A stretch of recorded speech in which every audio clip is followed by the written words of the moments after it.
This is not a gap. This is a Grand Canyon because only 2% of the money that goes to VC goes to women. And if you talk about Latinx or African American, it's 0.01%. Welcome to Latinx Can, a podcast showcasing Latinx professionals who turn their dreams into realities.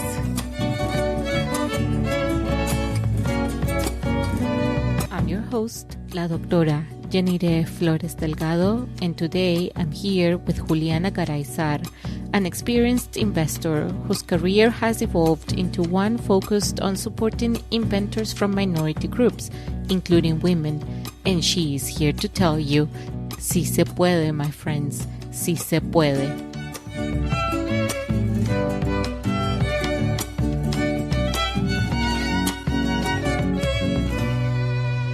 Juliana Garaizar, welcome to Latinx Can. Thank you, Yanire. It's really an honor to be here. So let's start by talking a little bit about your story and where your story begins. So my story begins in Spain. I'm born in Bilbao, and I basically went to French school because it was very, very close to France. And I ended up doing my high school in France, actually, in the other side of the border. So when I did my university in Spain, my bachelor's in business administration, the last year of university was in France with this Erasmus scholarship. Yeah. And I know that you're very fond of that scholarship. And that's a scholarship that is given to European students to spend a semester or a year in a university abroad. But I think that sometimes they even go to other countries outside of Europe. And you get, not only a little bit of money, but also, all the kinds of validations for your scores. And also you get help to get, all kinds of help with housing and getting there. And they always try to put all the Erasmus students together. So for me, it was a really beautiful experience that really opened my eyes to the world. Yeah. And because it was my last year of university, that's when I decided, maybe this is just the beginning and I'm going to continue exploring. So my Erasmus scholarship was in France, and Nantes, actually a city that is very close to Brittany. And many of my friends there, after their last year of university, they were going with this French government program to Asia. So many of them ended up getting jobs for French multinationals in Hong Kong, Singapore. And I was like, wow, this sounds very exciting. Of course, I'm no French national, but I went and saw what was available for Spanish nationals. And then I applied for this scholarship to go and work for the Spanish Trade Commission all over the world. And I was lucky enough to get a posting in Singapore. So I was there for a year and a half for the Spanish embassy, for the Trade Commission as an international trade consultant. And I was able to understand how international trade works in Singapore, how they became like a miracle economy, and also get to work with a lot of great Spanish multinationals who are trying to get into those markets in the other way around, Singaporean companies that wanted to get into the Spanish market. So yeah, it was a real great experience. And I think it all happened because I started with this Erasmus scholarship. So you never know where life is going to lead you, Yeah, and the Erasmus, the program is so amazing because even though I feel I got this feeling when I was in Vienna studying abroad is that the continent in Europe lends itself to be multicultural because the borders are open now and people travel often, right? And so, but the Erasmus program really makes it even more impactful because there are students from all over the world. And it's also a really nice program that welcomes students from other parts of the world, yes. not from Europe. Because Yeah. when I was in grad school, I was looking for, well, before going to grad school, I was looking for opportunities. And a friend of mine mentioned Erasmus Mundus as well, Yes, which that's is the an one. opportunity for people from abroad, not from inside Europe. The great thing about Erasmus is that you develop a network of friends. And, for us, not only we were in France spending a semester there, but we also went to visit all of our friends that had gotten Erasmus scholarships somewhere else. So we ended up going to Germany to visit one of our friends, to Denmark, to Sweden, to Norway. So it was really, really nice, a great experience. And of course, in Europe, you have this Interrail pass that is really convenient and cheap. And, during the weekends or even for a month, you can just explore, jump on a train and get to the other side of Europe. So that was a really an amazing time. Yeah. And all these things that you're talking about, I took advantage of when I was in Vienna because although I didn't do an Erasmus program, I did have a lot of friends from my international school. And then I went to Germany, I went to Munich, and then I went to France in Lyon, and then I went to Portugal to see my friends as well. So it's just an amazing opportunity. I'm going to try and link the Erasmus website on the show notes. So if anybody's interested, they can take a look at it. The other thing that I was curious about is when you moved to Singapore, that must have been a very different experience, right? Because it's a different culture and not something that we have easy access to. What was that experience like? Oh, it was totally crazy. Singapore is so far, is so different. I always think of my state like a dream, Sometimes when I would go back to Spain for the holidays, I would think of Singapore and I would think like, is my life there real? Because it's so different from Europe. You're on a tropical island and you have 4 different languages. Of course, people speak English, but they speak Chinese, they speak Malay, and they speak Hindi. And, you have all kinds of national holidays because, you have the Muslim ones, the Hindu ones, the Chinese New Year. So there's this blend of cultures and how they live in harmony that is pretty amazing. And, I thought it was an experience that really opened my eyes.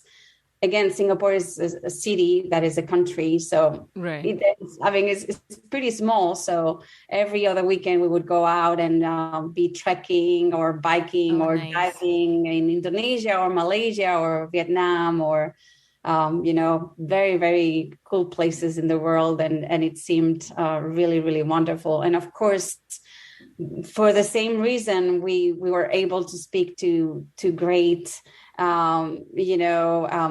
government officials or great multinationals and have like a lot of very interesting conversations about not only Singapore, but the global market scenes. And I felt like extremely lucky to be there in that time. That's amazing. And so you've mentioned before that you had always been drawn to entrepreneurship, but perhaps you didn't think that you had an idea where you can form an enterprise around that idea.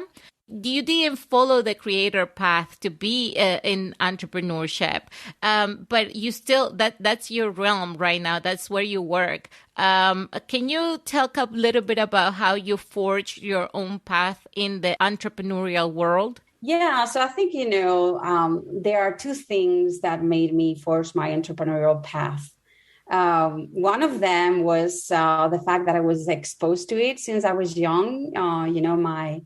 My granddad and my dad have been very entrepreneurial. They both worked at big companies. Like my dad was the initial lead for the stock exchange department for BB, the Banco de Bilbao, before it became BBVA.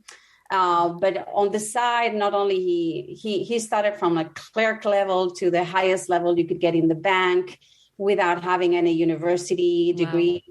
But also on the side, he started creating his own funds. And actually, when he retired, because they didn't give him any board position like many others who had a university degree. He decided to create his own fund, and he got most of the customers that the BBVA had brought to his fund. So that was his way of retiring.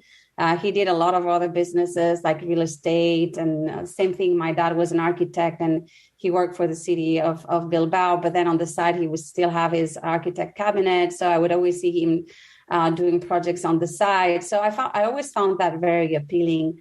Then as a woman, I felt that, this was something that maybe at some point I would have to use, because I thought about, when you want to be a mom that's when I decided, okay, I'm going to do an MBA, because I know that if you decide to take a break and be a mom, sometimes you really have to go backwards in your career. So the MBA is going to give me that base level where, I can go down. But also I'm going to start figuring out ways of diversifying my income, because this way you don't depend only on a job. And if the job doesn't fit your values, you can always say, I'm no longer interested, and you can still survive and make the decisions that are right for you. And that's why from very early on, I started doing consulting for many companies. I started teaching at universities, and I started also investing. I really thought that investing, I had to have a solid investment portfolio so that I could also get some flexibility there. Yeah. And I mean, I guess a big sort of part of your career has also been around investing, right? And perhaps in startups as well. One of the things that we hear is that the entrepreneurial space is very disproportionate, where the funding mostly goes to white men, and then women and minorities, that they get a very, very small piece of the entrepreneurial fundings that are out there in the world. There's definitely a gap in funding, right? Can you help us understand how big the problem is, or where the problem comes from, and what are some factors at play? Yeah, I remember someone who said, like, this is not a gap. This is a Grand Canyon, Yeah. Because only 2% of the money that goes to VC goes to women. And if you talk about women in Latinx or African America, it's 0.01%, right? So it's pretty crazy. And a lot of people think that it's a pipeline problem. I don't think so. I think, it's more like a network problem. Many of the investors don't have the networks. Many of the investors then invest in people they know and they look like them. Yeah. And that's why many women and diverse founders don't get into the VC space and they'll get VC money because they don't have the networks to get there. In many cases, companies, startups, the first round of money is always either self-funded or what we call the 3Fs, fools, families, and friends. And normally, if you don't have that kind of money, and in general, women and minorities have less access to that kind of money, you cannot get to the subsequent investment rounds that could be the angel rounds and the VC rounds. So there's a huge disadvantage because, this 3F round is critical for the survival of many startups, and many of these diverse or women founders don't have access to it. So, there's little by little funds out there that are trying to bridge that initial gap. Like there's the Houston Diversity Fund and a few others. There's also grants available because, you already, the problem is that you start with a huge disadvantage. Yeah. With the fact that you cannot self-sustain your own startup from the beginning. And I think, that gap that initially could be of $300K or so gets even wider, when you don't have that capital available. Yeah, that's crazy to think that, when you start as an entrepreneur, you try to rely or lean on your family and your friends. But as a group that doesn't have generational wealth, then it's really hard to overcome that barrier. Yeah, that's the problem, right? You don't start from the same baseline, and that makes it even harder when you have to overcome even more milestones, right? Yeah. And throughout the course of your career, you have been intentional to invest and support in women and minorities. And you have identified in your experience some challenges faced by Latinx inventors when looking for funding and trying to be successful entrepreneurs. Can you share with us some of those challenges that you think make it a little more difficult for Latinx people to be successful in their funding strategies? Yeah, so the first part of my career investing was not dedicated. It was more like a generalist. I would invest in everything because, I was running angel groups or VC funds that were generalists. So I wouldn't focus specifically in investing in women and minorities, although I always gravitated towards them. So just because I knew them, I tried to coach many of them, I ended up presenting more women or more diverse founders than normal to my generalist funds. And I think, that first part of my investment career was me more trying to fit in. Then when I realized that, things were so biased and that we had really less opportunities, I thought that, I should do something about it. And that's when really I started dedicating my career to the advancement of women and minorities in investing. And I was very intentional to be involved or create funds that would bridge that gap somehow. Yeah. And I think, in terms of the Latinx entrepreneurs, many of them are very, very resourceful. That means that, we can really bootstrap things. I think in terms of technical expertise, in many cases, there's a lot of expertise in certain domains like healthcare or climate tech or chemistry. But I think it's more like the business expertise and also the self-confidence of, putting yourself out there. That is the one that is lacking. And it's more obvious, of course, when you're trying to fundraise, I think there's two things. In general, Latinx, Hispanics, they have trouble managing their finances because they lack of financial literacy. So with our funds, Rising America 1 and 2 for Portfolio, we're trying to invest a lot in companies that are trying to bridge that financial literacy gap, like Suma, for example. And, that's one of the things. The other one is the lack of self-confidence. And I think sometimes, it is cultural because in general, we have always been asked or, taught to respect the elders or people who being humble is a characteristic that is very valued.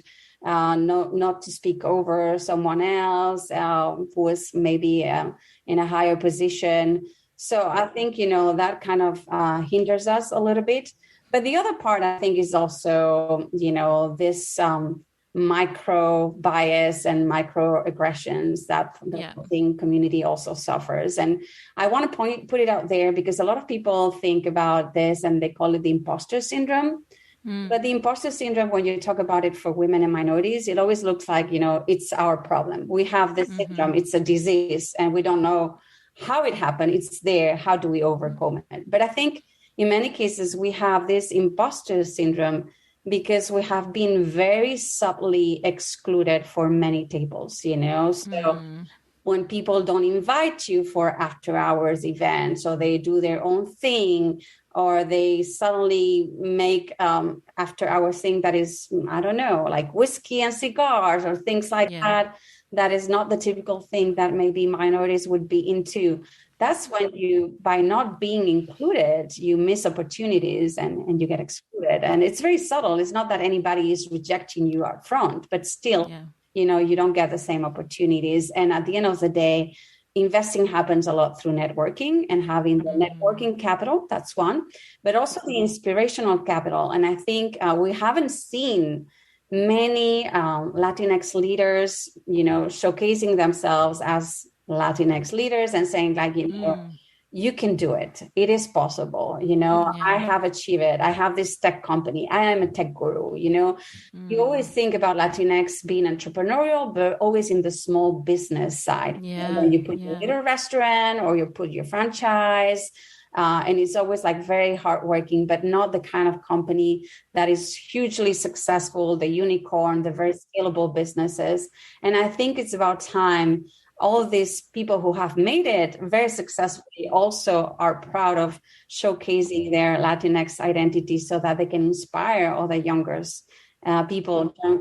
generation to make it happen, you know. So like, if I've done it, I can too. And I think that inspirational capital sometimes is even more important than the networking capital. Yeah. I love it. And I hadn't heard about these concepts in this point of view that you are portraying, you know, because I'm familiar with the imposter syndrome. And when I do things, I feel it as well a little bit. I mean, I get nervous and sometimes I don't want to do some things, but I've managed somehow to convince myself that I just have to get through it, right? It's always those initial moments. But when you talk about microaggressions, for example, I remember, because for the most part, I lived at home in Venezuela, right? So I felt affirmed and I felt represented for the majority of my life so far. And then I went to a school that was very diverse. So I thought things were sort of equal for everybody. And then I was like almost 10 years in academia here in the States, right? So I never really sort of understood these exclusions, and I never really was aware of it until I started working. And I have one very distinct example in my mind right now from one of the jobs I had. I was maybe three months into that role that I had, and I was, you know, we had this new offices where it was all open plan, and all of a sudden it's, I don't know, close to 11 o'clock in the morning, and everybody in the group is getting up from their desks and going upstairs. And I see people from other buildings come into our building and going upstairs to the conference room. And I'm like the only one who's sitting on my desk. And I'm like, what is going on, right? And then I was like, everybody's up there, so something must be going on. And so like I got off my desk and I went upstairs and I just jumped. I realized that it was like a group meeting for the entire business unit and nobody had invited me. Yeah. And I mean, I didn't make too much of it and I just sat there. But then I brought it up with my manager during one performance review. And I was like, I mean, sometimes I feel like I'm being left out. And she made me think like I was crazy, you know? And I was like, oh, yeah, but maybe I am crazy, right? So it was just now. That's the problem with microaggressions, that they make you feel so uncomfortable and they are so subtle that you think that you are the problem. And that's even more counterproductive, right? Because it brings you down even more. And I think, you know, they've been so pervasive for women and minorities, that the sad part is that we don't even notice them anymore. You know, we think they are the norm. And when you start digging, you are like, oh my goodness, this shouldn't be normal, but we have kind of accepted it as normal. There's studies out there that signal that girls at the age of 5 or 6 realize already that they don't have the same opportunities and they start themselves and not, you know, going for the same opportunities. And it's like, I mean, I'm pretty sure it is, but you know, somehow you just push it to the back of your mind, and you continue chugging along. But I think there's a lot of things that have to do with it, and I think one of the biggest ones is media and television and the role. You know, there is a very great Netflix documentary that was put together by Gina Davis. She has a nonprofit that actually traces how many minutes, you know, women are on screen and when they have leading roles and they're not like objectified. And it's pretty crazy. And the kind of also the kind of exclusion that female directors have had in the film industry. And at the end of the day, the whole world consumes U.S. film industry. And right? So they set the example on how women are objectified, how women are treated. And that's what our little girls see, so that becomes a pattern. And that's why you decide that, you don't have the same opportunities, or you're not as outspoken. I think that the name of the Netflix documentary is This Changes Everything. The only thing that Gina Davis, one of the protagonists for that film, went ahead and created this foundation because she was very interested in seeing the real data, right? Because sometimes when you don't understand what's going on, you feel uncomfortable. But when you start seeing the data behind it, how many minutes of screen we get, and when we get it in general is as a secondary role, as the nice object next to the big male hero, that's not where we need to be. Yeah, I think that's powerful. And I'm curious, have you also had experienced some of these microaggressions in your professional career? Because, I mean, your career is the white male-dominated space, right? Let me tell you, there haven't been microaggressions. There have been mega aggressions. Very forward, they've been tough. And I think most of it is because I dared speaking up. And that's when it becomes even more crazy, because how dare you, speaking up? Who do you think you are? Yeah. And that becomes like a personal thing for them. And they really go for you. They try to ruin your career in ways you wouldn't even think of, like going to the press. Wow. It's pretty crazy for me. And to be honest, some days I don't even know how I have survived. I think maybe one of the reasons why is because I've done a lot of good things for a lot of people, but also because my network is global. So Houston is not the only place in the world. So that also has helped. You mentioned this earlier as well in the interview, right? How one of the things that you advocate for is this concept of your network being your net worth, because when things are not aligning with what your values are, or you speak up, like you said, you speak up, you dare to speak up for something. Sometimes that has repercussions. Sometimes you can be let go, or you just decide that you can't take that environment anymore. So can you talk a little bit more about that concept that your network is your net worth? Yeah, I think that's something that as women, as minorities, we need to cultivate more.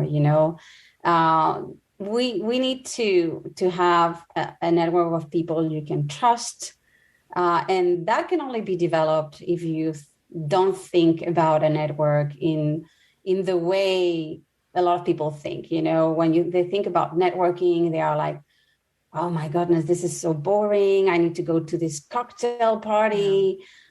What am I going to talk about? I don't have like a good small conversation, small talk, all that.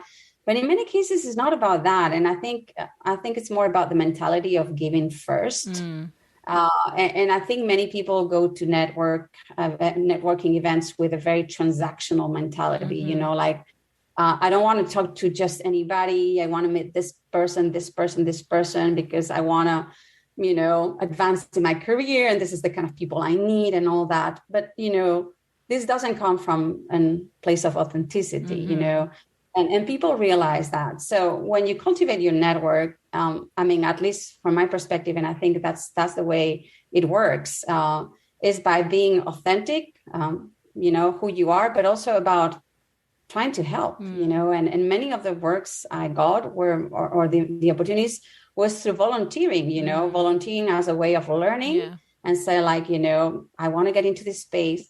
I want to volunteer, or if anybody needs something, I will help them. And it wouldn't be like, oh, I've helped you, now you need to help them. Help me. It would be like, and suddenly, in some cases, like for Greentown Labs, 7 years later, it will pay off because I help an entrepreneur who happens to be in the board of Greentown Labs, and he thinks I'm the best person to run this adventure for Houston, and I think, you never know who's going to be helping you. Even if you think that, they are not worth your attention, life changes, and whoever is up is down, whoever is left goes right. Yeah. You never know who is going to help you or who is going to be changing your life. And I think that's the beauty of it. Yeah. And that's why I'm saying you might think that you don't have enough of a network, but you would be surprised. I think sometimes it's just by opening up and telling about your dreams and about what you want to do, that people will say like, hey, I know someone. But if you are always closed off and scared of speaking up or too protective of your idea, or you think that they're going to make fun of you if you say what your dreams are really are because they're too big, that's when, you've lost, because you don't speak up, nobody will know what your needs are, what your dreams are, and nobody will be able to help you. If you do, you're not risking anything really, except maybe for the part of the fear of, being, I don't know, somehow out of context or out of touch. But in general, that's only internal fear. I really like what you're saying, because I got some training in innovation, and one of the things that was like at the core of the training at the very, very beginning is like, when we brainstorm, when we try to come up with ideas, we kill our ideas even before they leave our mouth, right? Because we think that they're too crazy or too stupid or too whatever, and we never say it out loud. So what they encouraged in that training was always to be like, if you have an idea, say it. We'll just write it on the wall, right? That's so powerful. And I think, innovation always happens at the intersection of things, and that's the beauty of it, that nature or, when you're thinking about healthcare and the way vein and the blood flows, all these innovations that might be healthcare could also be somehow translated into energy and gas and oil or liquids and fluids. So there's so many things that we can mimic from nature. So intersection is really there. And art, for example, stimulates creativity in ways that, music opens your brain in some other ways, different languages. So being only focusing on one thing, like a lot of people used to say in the past, like, be great at only one thing and you will succeed in life, I think it's no longer valid, just because now we don't know what the next thing is going to be. And most probably we're going to have to learn about it, and we're going to have to innovate about it, about the solutions we need in the world. And being open and not only focusing like, oh, this is the area I want to go to, so I'm only going to network with these people because this is what I want to do. You'd be surprised how sometimes taking a different road, the path that is less off-beaten path, or it's not as a straight line as you think, might get you to places that, would have been very difficult if you had gone like the normal route. And to me, that happened when I went to Singapore. I didn't go the typical multinational route where first you get a job in your home country and then finally you get promoted as an expat and all there. You go a different route, you can get there much faster, but it's not the typical. You need to be creative. And I think Latinx and minorities, we have to be creative because sometimes we are not given the same cards, So that's why we are very resourceful and, creative, and we do things in a different way. And that's also some asset that we have. It's an advantage that we need to build on to create our startups. Yeah, absolutely. And I think, that's part of what we want to do with the podcast, right? Eventually, our dream would be to have this huge network where you can just connect people, right? But it's just this concept that you're sharing is like, okay, well, I think I know somebody. Let me try and connect you. And it might work, it might not work, but at least you just met another person. Yeah, it's pretty nice. So the other thing that you mentioned earlier is the importance of diversifying your income sources, so that if you are ever in that position in which your values don't align with the job that you're in and you want to speak up or you want to do something about it, it's a little easier for us to make that decision.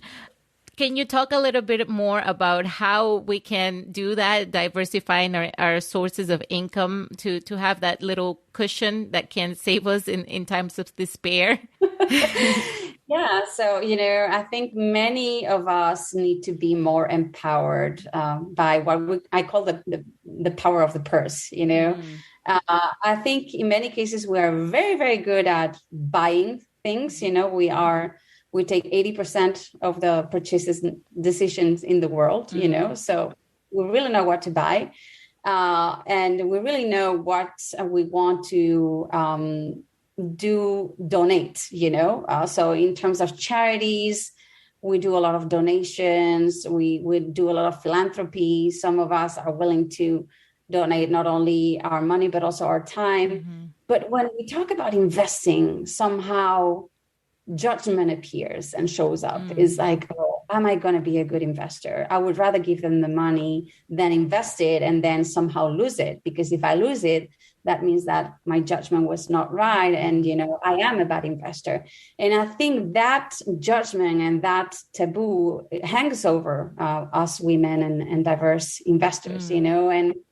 And I think programs out there like Portfolio with their several funds, like Rising America, and many others, or Golden Seeds or the Pipeline Angels and many others, are there to try to empower you. And in many cases, when you start investing with other like-minded individuals and people who look more like you realize that it's not rocket science, and suddenly when they see the decision-making process, you think like, hey, I would have done the same thing. I didn't like this, so I wouldn't invest in this company, but I really like this one, so I would invest in this one. And you start feeling empowered, and you start feeling that you belong. And that's network and the inspirational capital you need.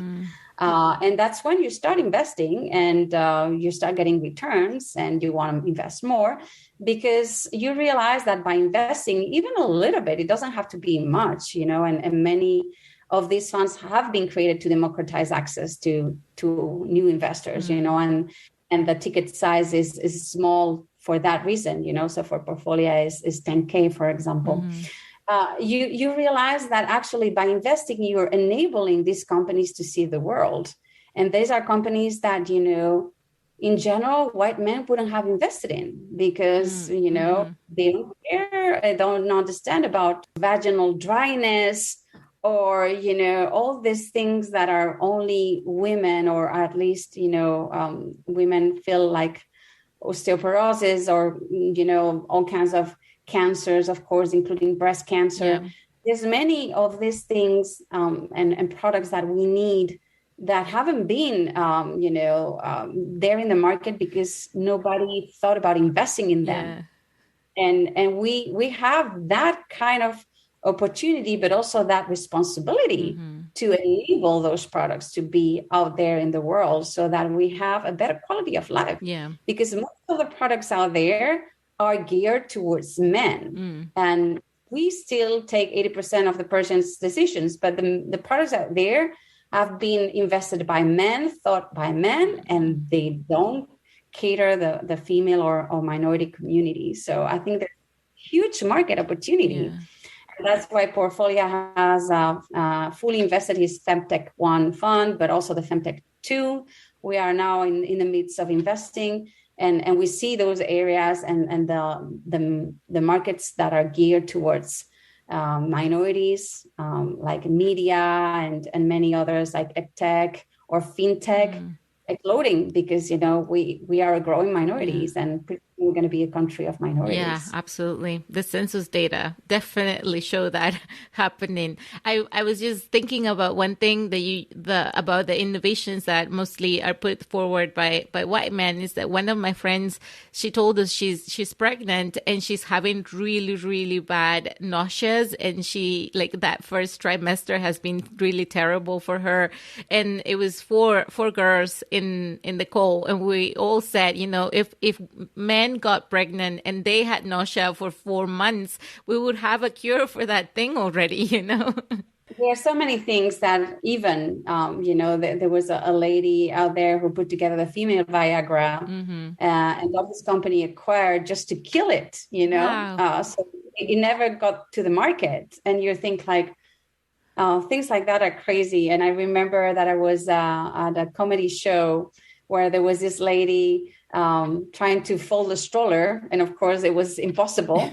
And suddenly, she put together like a vision of what would be a stroller like if, men were moms and were to be pregnant, and she just had a remote control and the stroller would like fold automatically and make a very nice noise, and like, that's it. And the other thing, I mean, when we talk about investments or investing, I'm curious because I'm very ignorant about the topic. I feel like I think I'm still young and I can still get into it, but I have so many questions because the only things I know that I've been taught about in school, for example, in grad school, is like, okay, invest in your 401k because that's a company benefit, and then maybe a Roth IRA that also gives you tax advantages. But you're talking about all these different funds that are out there as well. Like, how do we get into those? Are those things that we can invest through our 401ks and things like that? Yes, definitely. And I think that's the problem with many of the 401ks and Roth IRAs there that you get, that people tell you the typical assets you can invest in, but there's also a lot of other assets out there that earlier stage.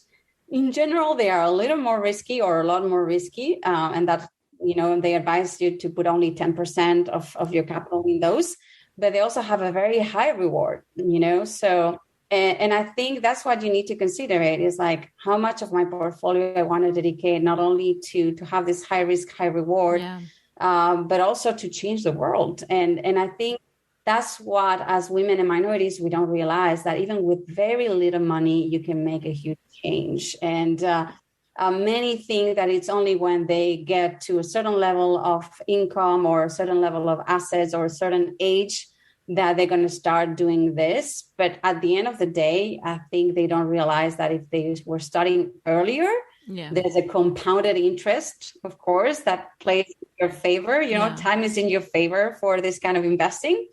And also that even little money makes a huge change in many of these companies. So you really have to realize that you're investing in decisions, but also your purchasing decisions, purchasing things according to your values really matter. And I think as women, we need to be more aware, but also more empowered about that. And where can we find information, for example, and I'm honestly being very selfish because I need to work on my Roth IRA, and I'm literally trying to figure out where to put that money. And I would like to find out more because I was just thinking of target funds, to be honest with you. Yeah. So, what you want to do is invest in women and minorities and be more intentional with your investments. I actually did a full research on what's out there for you to invest, but also Portfolia. If you go to portfolia.co, you can see a section there where we have partnered with Alto IRA to actually enable people to use their 401ks and their IRAs to actually invest in our funds. So there's quite a lot of opportunities. Also, the Angel Capital Association is also having a lot of different webinars out there. If you go to angelcapitalassociation.org, I'm a board member of. They really try to educate people into early stage investing and being more intentional and having a little bit more power over, what you're investing in, because, you're just giving the power to whoever is advising you what to invest in. And sometimes maybe for at least a part of your portfolio, you could be a little more intentional, because it is really, I think investing in women and minorities is also like a political view. It is important, because if we don't do it ourselves, nobody else is going to do it. Nobody from Silicon Valley is going to come and say like, hey, now we need to change. It's time there will be no savior until there's, a huge capital around it, right? Nobody is going to, there's so very few people that are going to say, oh, I'm going to invest in women and minorities because it's the right thing to do. But when we show all the value that we have, they will come, right? Because that's what we see, for example, and one of the reasons that I'm doing the show is because of that, because the Latinx community is 19%, 20% of the population in the U.S., is the largest minority group in the U.S., and we have a huge buying power. And people know that. Advertisers know that the next stage of unlocking their sales and revenue is in groups like ours. Mm-hmm. That's why I think diversity and inclusion is becoming more important, right? Because they know that if they left us out, they're not going to be able to tap into that wealth. Yeah. And I think, the way that it's very funny because venture capitalists invest in innovation, but they don't innovate in investing.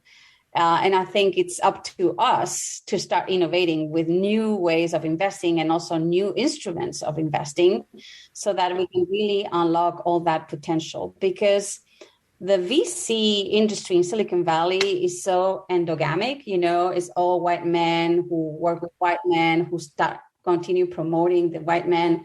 So the solution is not going to come from Silicon Valley. It's going to come from somewhere else. It's going to come from LA. It's going to come from Houston, where we have the highest members of Hispanics in our Hispanic Chamber of Commerce, 4,000. That's the highest number. So we are the ones who are going to unlock that potential. And we shouldn't be looking at Silicon Valley to solve our problems. Yeah, absolutely.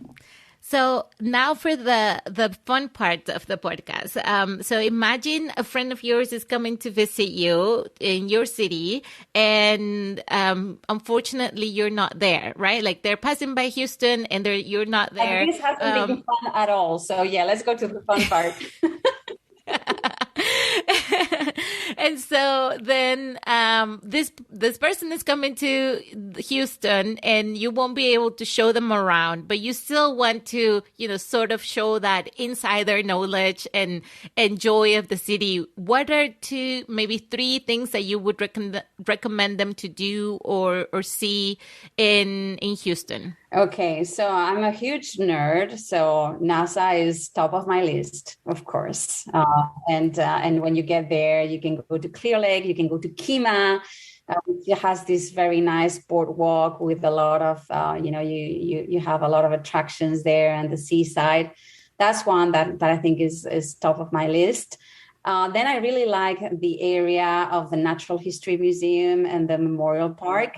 They have this theater outside under the stars where, pre-COVID at least, you would have this amazing orchestras and ballets and musicals, and you could get your picnic and the kids could run around and it would be really, really nice. So the Miller Theater at Memorial Park is one of my favorite too. And then I would say the third one is the bayous and the parks and the biking trails that you find in Houston are pretty amazing, and you can bike forever, and it's so beautiful that I think it's really worth exploring. That's great. Those are things that I didn't know about, and I've been in Houston for I think a year and a half now, but of course, almost 2 years, I guess, but a year and a half has been pandemic times. So we haven't really gone out there too much to explore. Well, now you know. Yes, absolutely. Juliana, thank you so much for joining us in the podcast today. Thank you for having me. It's been a treat. Thank you so much. Thank you for listening. If you want to put a face to the voices you just heard, follow us on Instagram, Twitter, and TikTok at LatinxCan. If you have questions or feedback, you can email us at latinxcan@gmail.com. And if you want to support our project, please leave a review. We have made it easy for you and added the links to the show notes. That's it for now. Don't forget to hit that subscribe button, and remember, unidos somos más.